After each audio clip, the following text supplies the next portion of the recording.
নমস্কাৰ সময়ৰ নিনাদৰ এক ব্যতিক্ৰমী অনুষ্ঠান পাঠশালালৈ আপোনালোক সকলোকে মই কৰণ কাশ্যপ স্বাগতম জনাইছোঁ আৰু এইফালে আমাৰ মাজত দুজন ছাত্ৰ উপস্থিত আছে আৰু এই পাঠশালাৰ আজি আমাৰ প্ৰথমটি খণ্ড আৰু এই পাঠশালা অনুষ্ঠানটিত আমি আমাৰ মাজত যিসকল ছাত্ৰ ছাত্ৰী উপস্থিত থাকে তেওঁলোকৰ লগত আমি কথা পাতিবলৈ চেষ্টা কৰিম আৰু বিভিন্ন ধৰণৰ খেল খেলিবলৈ চেষ্টা কৰিম আৰু সেই খেলসমূহত যোনে তেওঁলোকে ভালদৰে প্ৰদৰ্শন কৰে সেই ভিত্তিত তেওঁলোকে নম্বৰ পাব আৰু শেষত গৈ আমাৰ বিজেতাৰ নিৰ্ণয় হ'ব কোন হ'ব বিজয়ী তেনেহলে আহক আজি আমি ছাত্ৰ দুজনৰ লগত চিনাকি হৈ লওঁ তোমাৰ নামটো নমস্কাৰ my name is Steve Kalita মই মডাৰ্ণ হাই স্কুলত পঢ়ো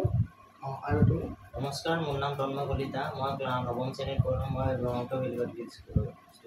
তুমি কিমান ক্লাছত পঢ়ি ক্লাছ আছা 6 এতিয়া যেহেতু গৰম বন্ধৰ সময়ছোৱাত তোমালোকৰটো এতিয়া গৰম বন্ধ চলি আছে এই গৰম বন্ধৰ সময়ছোৱাত তোমাৰ পৰিকল্পনা কেনেকুৱা ধৰণৰ মানে কি কৰিবা মানে মোৰ স্কুলৰ পৰা হলিডে হোমৱৰ্ক দিছে মই এইখিনি পঢ়ি কিনে আইতাহঁতৰ ঘৰত যাম আইতাহঁতৰ ঘৰত আহি কিনে মই ফ্ৰেণ্ডৰ ঘৰত যাই কিনে প্ৰজেক্টটো কৰিব লাগে প্ৰজেক্টখিনি কৰিম তাৰপিছত মোৰ স্কুল খুলিব 8 তাৰিখে এইখিনি আৰু তোমাৰ মোৰো একে আৰু হলিডে হোমৱৰ্ক দিছে হলিডে হোমৱৰ্কখিনি যিমান পাৰোঁ জলদি কমপ্লিট কৰি পেলাই ভাবিছোঁ গাঁৱত যাই অলপ এনজয় কৰিম বা থাকিম আৰু আইতা ককাহঁতৰ লগত সেইখিনি আৰু তাৰপিছত স্কুল খোলাৰ পিছত স্কুল যাম গাঁৱত গৈ ভাল লাগে নে ইয়াত থাকি ভাল লাগে মোৰ গাঁৱত যাই বেছি ভাল লাগে আৰু তোমাৰ এছেম তেনেহলে এতিয়া আমি আমাৰ প্ৰথমটি শিতানলৈ আগবাঢ়িছোঁ আৰু আমাৰ প্ৰথমটি শিতান হৈছে কথা কওঁ আহা আৰু এই কথা কওঁ অহা শিতানটিৰ নিয়মাৱলীখিনি মই আপোনালোকৰ আগত কৈ দিছোঁ এই কথা কওঁ অহা শিতানটিত আমাৰ হাতত এটা বিশেষ পাত্ৰ আছে আপোনালোকে দেখিছে নিশ্চয় আৰু এই বিশেষ পাত্ৰটোৰ ভিতৰত কিছুমান বিশেষ বস্তুৰ নাম লিখা আছে আৰু এই বস্তুৰ নামসমূহৰ যি বস্তুৰ হওক বা ব্যক্তিত্বৰ নাম লিখা আছে কিছুমান আৰু তোমাৰ কিছুমান ইয়াত আমাৰ লোক সংস্কৃতিৰ বস্তু যেনে ঢোল পেঁপা ইয়াৰ নাম লিখা আছে এইবোৰ বস্তুৰ তোমালোকে ইয়াৰ পৰা যিকোনো দুখন কাগজ এনেকে উঠাব লাগিব এবাৰত দুখন কাগজ উঠাব পাৰিবা আৰু এই দুখন কাগজ উঠাই তোমালোকে কাগজ দুখন খুলি চাবা আৰু তোমাৰ যিটো বিষয় ভাল লাগে সেইটো ৰাখি যিটো তোমাৰ ভাল নালাগে সেইটো বিষয়টো তুমি আৰু ইয়াত থৈ দিবা আৰু এই বিষয়টোৰ বাবে তেওঁলোকে যিমান কম সময়ৰ ভিতৰত সুন্দৰকৈ উপস্থাপন কৰিব পাৰে তেওঁলোকৰ কথা তোমালোকে যিমান কম সময়ৰ ভিতৰত ভালদৰে ক'ব পাৰা এইটো তোমালোকৰ কথা আৰু যদি তোমালোকে ভালদৰে ক'ব পাৰা তেনেহ'লে এই শিতানটোত আমাৰ নম্বৰ আছে 5 নম্বৰ আৰু এই শিতানটোৰ নাম হৈছে ইতিমধ্যে আপোনালোকে গম পালে কথা কওঁ আহা তেনেহ'লে আহক আজি আমি শিতানটো আৰম্ভ কৰোঁ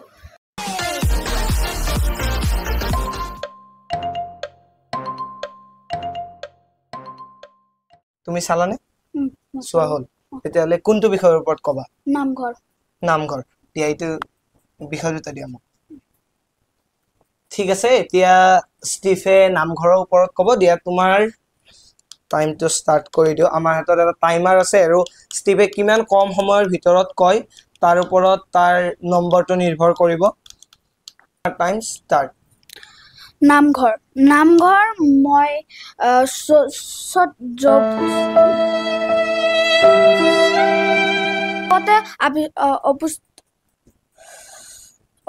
উপস্থিত থাকে আৰু মোৰ যেতিয়া মই আইতাহঁতৰ ঘৰত যাওঁ তেতিয়া মই নামঘৰত সদায় যাওঁ ৰাতিপুৱা উঠি কিনে যেতিয়া মোৰ বাৰ্থডে আইতাহঁতৰ ঘৰত মনাওঁ তেতিয়া মই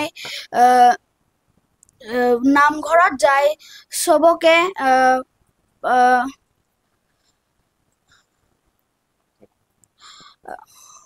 চবৰে আশীৰ্বাদ লওঁ তাৰপিছত মই চবকে মোৰ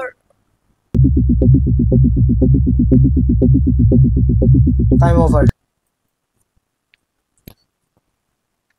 এইবাৰ তোমাৰ পাল তুমি এতিয়া লোৱা ইয়াৰ পৰা যিকোনো দুটা বিষয় বাছি লোৱা আৰু যি দুটাৰ ভিতৰত তোমাৰ যিটো বিষয় ভাল লাগে এইটোৰ ওপৰত ক'ব পাৰিবা মাইক্ৰফোনটো লৈ যোৱা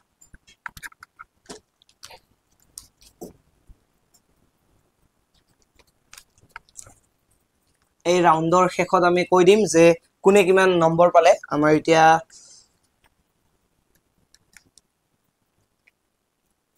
তুমি কোনটো বিষয়ৰ ওপৰত ক'বা মই ককাৰ বিষয়ে ক'ম ককাৰ বিষয়ে ক'বা ঠিক আছে তো ৰ'বা, ককা মিনিট। Time start. তো মই ককাৰ বিষয়ে ক'ম। ককা চবৰে থাকে, সকলোৰে থাকে, বা কিছুমানৰ নাথাকিব পাৰে, তেওঁলোকৰ ককা ঢুকাব পাৰে। তো মই নিজৰ ককাৰ বিষয়ে অলপ ক'ম। মোৰ ককাৰ নাম হ'ল কেশৱ কলিতা। মোৰ ককা এজন বয়সীয়াল মানুহ। তেওঁ বহুত কষ্ট কৰে, বা তেওঁ গাঁৱত যায় খেতি কৰে, বা আমাকো বৰ মৰম কৰে ককা। ককা শব্দটো বুলিলে আমাৰ বৰ ভাল লাগে, বা সৰু ল'ৰা ছোৱালীবিলাকো বৰ ভাল লাগে যে ককা আছে বা আইতা আছে এনেকুৱা। ককাই আমাক বহুত মৰম কৰে, বা মনে মনে হ'লেও কিছুমান বস্তু আনি দিয়ে বা কিবা কৰে মাক নোকোৱাকে। মায়ে আমি যদি কিবা বদমাচিও কৰোঁতে ককাই আমাক মানে গালি নিদিয়াকে বুজায়। যদিও মায়ে আমাক কয় যে গালি দি পেলাই বুজায়, তথাপিতো ককাই আমাক মানে গালি নিদিয়াকে বুজায় আৰু। তো ককা আৰু কি ক'ম, ককাৰ বিষয়ে ক'লে খতম নহ'ব। তো মই এইখিনিয়ে। তুমি 55 ছেকেণ্ড ল'লা আৰু ষ্টিভে লৈছিল 1 মিনিট 2 ছেকেণ্ড। তেনেহ'লে এতিয়া আমি নম্বৰসমূহ ঘোষণা কৰিবলৈ ওলাইছোঁ। ষ্টিভে 5 নম্বৰৰ ভিতৰত পাইছে 3 নম্বৰ আৰু তন্ময়ে পাইছে 5ৰ ভিতৰত 4 নম্বৰ। তেনেহ'লে এই ৰাউণ্ডটোৰ কথা কওঁ অহা ৰাউণ্ডটোৰ ইমানতে অন্ত পৰিল। এতিয়া আমি আগবাঢ়িছোঁ আমাৰ পৰৱৰ্তী ৰাউণ্ডত। এতিয়া আমি আগবাঢ়িছোঁ আমাৰ পৰৱৰ্তী শিতানটোলৈ, আৰু এই শিতানটোৰ নাম হৈছে শুনা আৰু কোৱা। এই শিতানটোৰ মই নিয়মাৱলীখিনি কৈ দিছোঁ। এই শুনা আৰু কোৱা শিতানটোত মোৰ হাতত এখন কিতাপ আছে। এই কিতাপখনৰ পৰা মই এটা দফা পঢ়ি দিম, আৰু সেই দফাটো দুয়োজনে অতি মনোযোগেৰে শুনিব লাগিব, আৰু সেই দফাটোৰ পৰা মই এটা দুয়োজনকে প্ৰশ্ন সুধিম, আৰু প্ৰতিটো প্ৰশ্নৰ বিপৰীতে 5 নম্বৰ গৈ থাকিব। এটাই প্ৰশ্ন সুধিম, 2টা প্ৰশ্ন সুধিম, দুয়োজনকে এটা প্ৰশ্ন। তেনেহ'লে মই দফাটো পঢ়ি দিবলৈ লৈছোঁ। এতিয়া বিষ্ণু ৰাভাৰ এইখন কিতাপ, আৰু ইয়াৰ পৰা মই এটা দফা পঢ়ি দিবলৈ লৈছোঁ। নাট্যকাৰ অভিনেতা হিচাপেও বিষ্ণুপ্ৰসাদ ৰাভা এগৰাকী অগ্ৰণী পুৰুষ। শৈশৱকালৰ পৰাই তেওঁৰ মনত নাটক আৰু অভিনয়ৰ প্ৰতি আকৰ্ষণ ঢাকাত থকা কালতেই তেওঁ ঢাকা নাট্য মঞ্চত বিভিন্ন নাট্য অভিনয়ত অংশগ্ৰহণ কৰিছিল। সেই সময়তে তেওঁ এখন উৰ্দু নাটকত 10 বছৰীয়া ৰাজপুত্ৰৰ ভাও লৈছিল। কলিকতাত পাঠকৰ অৱস্থাত তেওঁ ভিক্টেৰ ইউগোৰ উপন্যাসৰ নাট্যাভিনয়ত এটি চৰিত্ৰৰ ভাও দি সকলোৰে দৃষ্টি আকৰ্ষণ কৰিবলৈ সমৰ্থ হৈছিল। এইটোৱে আছিল দফা। মই দফাটো আৰু এবাৰ পঢ়ি দিছোঁ। নাট্যকাৰ অভিনেতা হিচাপেও বিষ্ণুপ্ৰসাদ ৰাভা এগৰাকী অগ্ৰণী পুৰুষ। শৈশৱকালৰ পৰাই তেওঁৰ মনত নাটক আৰু অভিনয়ৰ প্ৰতি আকৰ্ষণ আছিল। ঢাকাত থকা কালতেই তেওঁৰ ঢাকা নাট্য মঞ্চত বিভিন্ন নাট্যাভিনয় কৰিছিল। সেই সময়ত তেওঁ এখন উৰ্দু নাটকত 10 বছৰীয়া ৰাজপুত্ৰৰ ভাও লৈছিল। কলিকতাত পাথৰত অৱস্থাত তেওঁ ভিক্টেৰ ইউগোৰ উপন্যাসৰ নাট্যাভিনয়ত এটি ভাও দি সকলোৰে দৃষ্টি আকৰ্ষণ কৰিবলৈ সমৰ্থ হৈছিল। তেনেহ'লে এতিয়া আমি প্ৰথম প্ৰশ্নটো আগবঢ়াইছোঁ ষ্টিভৰ ওচৰলৈ। প্ৰথম প্ৰশ্নটো হৈছে, বিষ্ণুপ্ৰসাদ ৰাভাই যেতিয়া ঢাকাত আছিল তেওঁ কোনটো গোষ্ঠীৰ পৰা মানে এই অভিনয় কৰিছিল? নাট্যকাৰ নহয়। এই সেম প্ৰশ্নটোৱে আমি তন্ময় সুধিছোঁ। প্ৰশ্নটো আৰু একবাৰ ক'ব। ঢাকাত থকা কালতেই তেওঁ বিভিন্ন নাট্যাভিনয়ত অংশগ্ৰহণ কৰিছিল। অলপ এইটো মই ক্লু দি দিছোঁ। ঢাকাত থকা কালতেই তেওঁ বিভিন্ন নাট্যাভিনয়ত অংশগ্ৰহণ কৰিছিল। চলচ্চিত্ৰ নহয়। বাক্যটো আছিল এনেধৰণৰ, ঢাকাত থকা কালতেই তেওঁ ঢাকা নাট্য মঞ্চত বিভিন্ন নাট্যাভিনয়ৰ অভিনয় কৰিছিল। এই ৰাউণ্ডৰ ইয়াতে অন্ত পৰিল। এই ৰাউণ্ডত 5ৰ ভিতৰত ষ্টিভে পালে 0 আৰু তন্ময়েও পালে 0, মানে কোনেও এই ৰাউণ্ডত নম্বৰ লাভ কৰিবলৈ সক্ষম নহ'ল। বাৰু একো কথা নাই, আমাৰ হাতত আৰু 2টা ৰাউণ্ড আছে। তেনেহ'লে আহক আমি আমাৰ পৰৱৰ্তী ৰাউণ্ডলৈ আগবাঢ়ো। এতিয়া আমি আগবাঢ়িছোঁ আমাৰ পৰৱৰ্তী ৰাউণ্ড খদমদমত। আৰু এই খদমদমত মই তোমালোকক কিছুমান বাক্য কৈ দিম, যিবোৰ আমাৰ জিভাৰ কেঁকুৰি বুলি কয়, সেনেকুৱা ধৰণৰ কিছুমান বাক্য কৈ দিম, আৰু এই বাক্যটো তোমালোকে কিমান স্পীডত ক'ব পাৰা, 3 বাৰ 5 বাৰ কিমান স্পীডত ক'ব পাৰা। প্ৰথম বাক্যটো মই ষ্টিভলৈ আগবঢ়াইছোঁ। লাওৰ পুলি লৰাই ৰুলো, ৰুলো লৰাই লফা। এইটো তুমি স্পীডত ক'ব লাগিব। লাওৰ পুলি লৰাই ৰুলো, ৰুলো লৰাই লফা। মাইকটো ওপৰত লৈ আৰু এবাৰ ক'ব নেকি? লাওৰ পুলি লৰাই ৰুলো ৰুলো লৰাই লফা তুমি এইটো 5 বাৰ ক'ব লাগিব এইটো চাই লোৱা দৰকাৰ হ'লে ইয়াত লিখা আছে লাওৰ পুলি লৰাই ৰুলো ৰুলো লৰাই লফা লাও পুলি ৰলাই ৰলো ৰুলো লৰাই লিখা লাওৰ পুলি লৰাই ৰুলো ৰুলো লৰাই লিখা লফা লফাই লিখা লাওৰ লাওৰ পুলি লৰাই ৰুলো ৰুলো লৰাই লফা লাওৰ পুলি লৰাই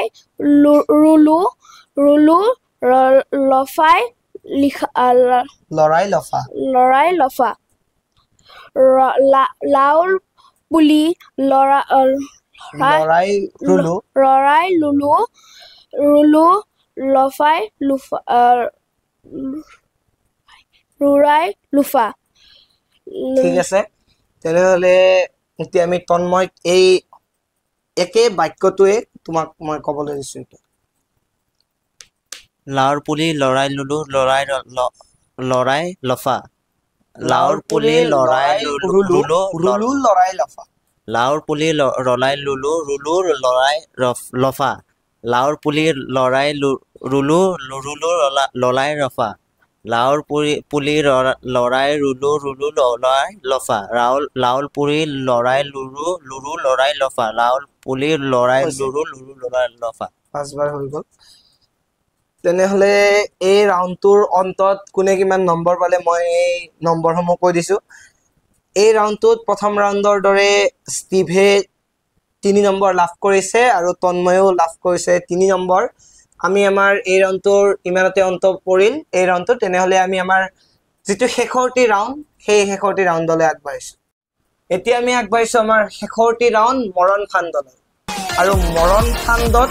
মই তেওঁলোকক দুটা হাতৰ সুধিম আৰু এই হাতৰ দুটাৰ যদি তেওঁলোকে শুদ্ধ উত্তৰ দিব পাৰে তেওঁলোকে লাভ কৰিব 5 নম্বৰ আৰু যদি তেওঁলোকে ভুল উত্তৰ দিয়ে এটা নম্বৰৰ বিপৰীতে তেওঁলোকৰ 2 নম্বৰকে মাইনাস হ'ব তেনেহলে আমি প্ৰথম হাতৰটো ষ্টিভক সুধিছো মাত আছে মানুহ নাই ঘৰ আছে দুৱাৰ নাই আৰু এবাৰ ক'ব পাৰিব মাত আছে মানুহ নাই ঘৰ আছে দুৱাৰ নাই ভুল উত্তৰ দিলে -2 আৰু শুদ্ধ উত্তৰ দিলে +5 মাত আছে মানুহ নাই ঘৰ আছে দুৱাৰ নাই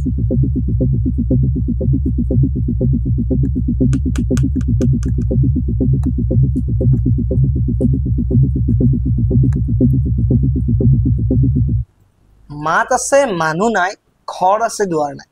এনেকুৱা কি বস্তু মানে এইটো আগতে এতিয়া যেতিয়া আমাৰ ঘৰত টিভি নাছিল টিভি নোহোৱাতে এই বস্তুটো মানে খুব ব্যৱহাৰ কৰিছিল তোমাৰ হাতত বেছি সময় নাই মাত আছে মানুহ নাই ঘৰ আছে দুৱাৰ নাই কিবা আহিছে নে মনলৈ উত্তৰ দোকান নহয় এতিয়া ষ্টিভৰ -2 হ'ল আৰু এই সেম প্ৰশ্নটোই আমি তন্ময় খুদিছো মাত আছে মানুহ নাই ঘৰ আছে দুৱাৰ নাই ৰেডিঅ' শুদ্ধ উত্তৰ তন্ময় পালে 5 নম্বৰ আৰু ষ্টিভে -2 হ'ল ইয়াৰ আৰু এতিয়া আমি পুনৰ এটি দ্বিতীয় হাতৰলৈ ষ্টিভৰ ওচৰলৈ আহিছো কাণত ধৰি নাকত বহে মাইকটো দি দিয়া কাণত ধৰি নাকত বহে কি হয় মহ অলপ ভাবি চিন্তি দিব লাগিছিল উত্তৰটো এতিয়া সেম প্ৰশ্নটো তন্ময় কৰিছে কাণত ধৰি নাকত বহে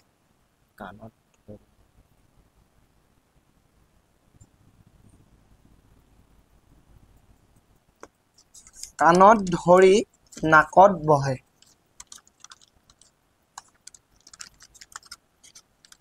নাজানো এইটো নাজানো কিবা এটা কৈ দিয়া আইডিয়া এইটো কোৱাই নাই এইটো আচলতে পিন্ধা বস্তু কাণত ধৰি নাকত বহে আজিকালি সকলোৱে পিন্ধে বিশেষকৈ আমি আহিছে মনলৈ আহিছে নেকি এতিয়া ষ্টিভক দি দিছো মাইক্ৰফোনটো ষ্টিভক এইটো এনেকুৱা নহয় ক্লুটো কি আছিল হুম? ক্লুটো এইটো মানে গৰমৰ দিনত বেছিকে ব্যৱহাৰ কৰা হয় ইয়াতকৈ যদি আমি বেছি ক্লু দিওঁ উত্তৰটো ওলাই যাব গৰমৰ দিনত বেছিকৈ পিন্ধা যায় পিন্ধা যায়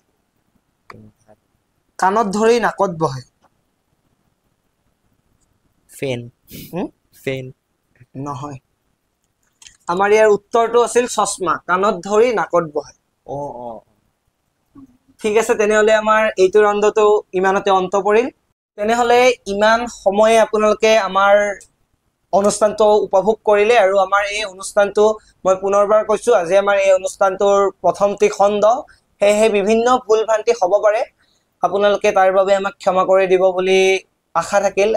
এয়া আজি আমি ষ্টিভৰ ঘৰলৈ আহিছিলো আৰু ষ্টিভৰ ঘৰত আহি এনেকে আমি এই ভিডিঅ'টো প্ৰস্তুত কৰি আছো আৰু ষ্টিভক মই এতিয়া সুধিব বিচাৰিম আমাৰ এই অনুষ্ঠানটো তোমাৰ কেনেকুৱা লাগিল তুমি এতিয়া অলপমান পাছত আমাৰ দৰ্শকসকলক মই জনাই দিম কিমান নম্বৰ পালা তোমালোকে কোন জিকিল কোন হাৰিল মোৰ খেলটো ভাল লাগিছে তুমি এই কুৱেশ্যন এনচাৰবিলাক সুধিলা মোৰ এইটো ভাল লাগিছে কেনেকুৱা লাগিল আৰু তুমি কিছুমানত তোমাৰ -2 পালা তোমাৰ মানে মাইনাছ হ'ল বেয়া লাগিছে নেকি মাইনাছ হয় নাই বেয়া লাগিব লগা একো নাই যেহেতু খেলত হৰা জিকা থাকে আচলতে এইটো খেল নহয় এটা আমি ধেমালিৰ কাৰণে হেৰি কৰিছিলো আৰু এই অনুষ্ঠানটো ধেমালিৰ কাৰণে কৰা হৈছে যেহেতু এতিয়া গৰম বন্ধৰ সময় ময়ো বৰ্তমান ঘৰত এনেই আছো তাতকে ভাবিলো এনেকে আমাৰ যিসকল মানে ছাত্ৰ ছাত্ৰী গৰম বন্ধ এতিয়া সকলোৱে ঘৰত আছে এনেকে অলপ ছাত্ৰ ছাত্ৰীসকলৰ লগত কথা পতা যাওক আৰু তোমাৰ কেনেকুৱা লাগিলে এই অনুষ্ঠানটো মোৰো ভালে লাগিল বা যিখিনি প্ৰশ্ন আমি নাজানো বা এতিয়া এইটোৰ দ্বাৰা আমি শিকিব পাৰিলো ভালে লাগিল যেখিনি মাইনাছ হৈছে একো নাই খেলত হাৰা জিতা হয় বা ভালে লাগিল আচলতে আমাৰ এই অনুষ্ঠানটোৰ সেইটোৱে লক্ষ্য উদ্দেশ্য বা এই পাত্ৰটোত আমাৰ যিসমূহ কাগজত যি বিষয়সমূহ লিখা আছে সেইখিনি আচলতে বহুতো আমি এতিয়া পাহৰি যোৱাই কিছুমান বিষয় লিখা আছে যেনে নামঘৰ আপোনাৰ ককা আইতা বহুতে আজিকালি ককা আইতা বুলি নকয় খুৰা খুৰী বুলি নকয় আংকুল আন্টি সেইকাৰণে আমি যিমানখিনি মানে বস্তু আমি ইয়াত ইনক্লুড কৰিব পাৰো ধৰক লোক সংস্কৃতিৰ বস্তু হওক আমাৰ যিবোৰ বস্তু পাহৰণিৰ গৰ্ভত বুলি এতিয়া ক'ব পাৰি এতিয়া বিভিন্ন ধৰণৰ লোক সংস্কৃতিৰ বস্তু আৰু এইবোৰ হাথৰসমূহ বহুতে হাথৰসমূহ নাজানে বা বিভিন্ন ধৰণৰ এতিয়া কুৱেশ্যন বা এতিয়া বিষ্ণুপ্ৰসাদ ৰাভাৰ যিটো মই গল্প নহয় আচলতে যিটো দফাটো তোমালোকক পঢ়ি শুনালো সেই দফাটোৰ পৰাও মই ভাবো তোমালোকে কিবা নহয় কিবা এটা হলেও উপকৃত হৈছা এতিয়া তুমি আমাৰ দৰ্শকসকলক শেষত কৈ দিয়া এই গৰম বন্ধৰ সময়ছোৱা আমাৰ যিসকল ছাত্ৰ ছাত্ৰী আছে তেওঁলোকে সময়খিনি অবাবত নষ্ট নকৰি কেনেদৰে মানে তুমি কি বুলি ভাবা এই গৰম বন্ধৰ সময়খিনি আমি কেনেদৰে অতিবাহিত কৰিব লাগে গৰম বন্ধত এনে বা থাকি পেলাই ঘৰত নাথাকে এনে থাকি পেলাই মোবাইল চাই বা টিভি চাই পেলাই নাথাকিবলৈ কিছুমান জেনেৰেল নলেজ লোৱা ভাল বা কিতাপ পঢ়া ভাল বা জিকে এটা থকা ভাল কাৰোবাৰ জেনেৰেল নলেজ থকা IQ এটা থকা ভাল সেই তেতিয়াহে মানে এইবিলাক থকা ভাল আৰু নহলে বা এইবিলাক মোবাইল চাই থকা বা টিভি চাই থকা মোবাইল চাব লাগে মোবাইল আচলতে এনেকুৱা নহয় যে এতিয়া ময়ো মোবাইল চাওঁ কিন্তু মোবাইল চালে এনেকুৱা নহয় যে বহুতে আজিকালি গেম খেলে এই পাবজি ফ্ৰী ফায়াৰ তুমি খেলানে নাই মোৰ নাই এইটো আচলতে খেলিব নালাগে আমাৰ আপোনালোককো কৈছো যদি কোনোবাই চাই আছা তোমালোকেও নেখেলিবা এইবোৰ খেলাও উচিত নহয় এবাৰ আমি ষ্টিভক সুধিছো তুমি আমাৰ যিসকল এনেকুৱা ছাত্ৰ ছাত্ৰীয়ে চাই আছে তুমি তেওঁলোকক কি ক'ব বিচাৰিবা যে গৰম বন্ধৰ সময়খিনি আমি কেনেদৰে অতিবাহিত কৰা উচিত গৰম বন্ধত আমি মোবাইল আৰু টিভি চাই থাকিব নালাগে ঘৰৰ পৰা আমি ফ্ৰেণ্ডৰ লগত খেলিব লাগে জেনেৰেল নলেজবিলাক পঢ়িব লাগে কিতাপ পঢ়িব লাগে তাৰপিছত ঘৰৰ মানুহক টাইম দিব লাগে তাত যেতিয়া আমি সেই এনজয় কৰিব পাৰিম এতিয়া আমি আমাৰ অনুষ্ঠানৰ একেবাৰে শেষৰ অংশটিলৈ আহিছো আৰু এই শেষৰ অংশটিত মই কৈ দিছো যিটো আমাৰ প্ৰথম শিতান আছিল কথা কও আহাত ষ্টিভে লাভ কৰিলে 3 নম্বৰ তন্ময় লাভ কৰিলে 4 নম্বৰ আৰু দ্বিতীয় শিতানত শুনা আৰু কোৱাত দুয়োজনে নম্বৰ লাভ কৰিবলৈ সক্ষম নহল আৰু তৃতীয় শিতানত খদমদমত দুয়োজনে 3 নম্বৰ লাভ কৰিলে আৰু যিটো আমাৰ শেষৰটি শিতান আছিল মৰণ ফান আৰু এই মৰণ ফাণ্ডত তন্ময় নম্বৰ লাভ নকৰিলে আৰু ষ্টিভৰ 2 নম্বৰ মাইনাছ হ'ল তেনেহলে এতিয়া আমি ঘোষণা কৰিবলৈ ওলাইছো কোন হ'ল আজি আমাৰ এই ৰাউণ্ডৰ বিজয়ী এই ৰাউণ্ডৰ শেষত 20ৰ ভিতৰত ষ্টিভে পালে 4 নম্বৰ আৰু তন্ময় পালে 7 নম্বৰ অৰ্থাৎ আজি আমাৰ এই পাঠশালাৰ প্ৰথম খণ্ডৰ বিজয়ী হ'ল তন্ময় কলিতা তুমি আমাৰ যিটো পাঠশালা এইটো আমাৰ প্ৰথম খণ্ড আৰু এই প্ৰথম খণ্ডটোত তুমি বিজয়ী হলা তোমাৰ কেনেকুৱা লাগিল আজি বিজয় হয় ভালে লাগিছে তুমি ভাবিছিলা নে যে তুমি আজি জিকিবা ইয়াত সেনেকুৱাকে ভাবা নাছিলো তথাপিতো পালো আৰু প্ৰশ্নবোৰ টান হৈছে ন অলপ টান হৈছে সিমানো যিটো এটা আমাৰ হোৱা নাই শুনা আৰু কোৱা সেইটো শুনা নম্বৰ আৰু লাভ কোৱা। নকৰিলা দুয়োজনে নম্বৰ লাভ নকৰিলা সেইটো অলপ হাৰ্ড আছিল হাৰ্ড আছিল তাকে এতিয়া আমি ষ্টিভৰ ওচৰলৈ আহিলো তোমাৰ বেয়া লাগিছে নেকি তুমি তোমাৰ মাইনাছ হ'ল সেইকাৰণে নাই মাইনাছ হ'লেও কোনো কথা নাই ষ্টিভে কিন্তু লাষ্ট ৰাউণ্ডত চেষ্টা কৰিছে সি উত্তৰটো দিছিল হয়তো সি তাৰ ভুল হ'লেও তাৰ মাইনাছত গ'লে কোনো কথা নাই ই উত্তৰটো দিছিল সেইকাৰণে তাৰ মাইনাছ হ'ল এতিয়া তুমি কি ক'ব বিচাৰিবা বেয়া লাগিছে নেকি তোমাৰ আজি অলপ নম্বৰ কমকে পালা নাই একো কথা নাই আমি আৰু পৰৱৰ্তী সময়ত যদি আমাৰ সম্ভৱ হয় আৰু আমি এনেকে লগ হ'ম তেতিয়া তুমি আৰু ভালদৰে পৰিবেশন কৰিবলৈ ট্ৰাই কৰিবা নহলে আজিলৈ ভিডিঅ'টো ইমানে তোমালোকৰ শেষত যদি কিবা ক'ব বিচাৰো দৰ্শকসকলক ক'ব পাৰিবা এইটো যিহেতু ফাৰ্ষ্ট এপিসোড তো সাবস্ক্ৰাইব লাইক শেয়াৰ কৰি দিব আৰু আগবঢ়াই নিব চেনেলটো সেইখিনি ঠিক আছে আৰু ময়ো আপোনালোকক কৈ দিছো আমাৰ যেহেতু এইটো প্ৰথম খণ্ড বিভিন্ন ধৰণৰ ভুল ভ্ৰান্তি হৈছে তথাপিও সকলো ভুল ভ্ৰান্তিখিনি ক্ষমা কৰি আপোনালোকে ভিডিঅ'টোত লাইক কৰিব আৰু চেনেলটো সাবস্ক্ৰাইব কৰিব আৰু ভিডিঅ'টো যিমান পাৰে সিমান শ্বেয়াৰ কৰিব তেনেহলে আজিলৈ ভিডিঅ'টো ইমানে ধন্যবাদ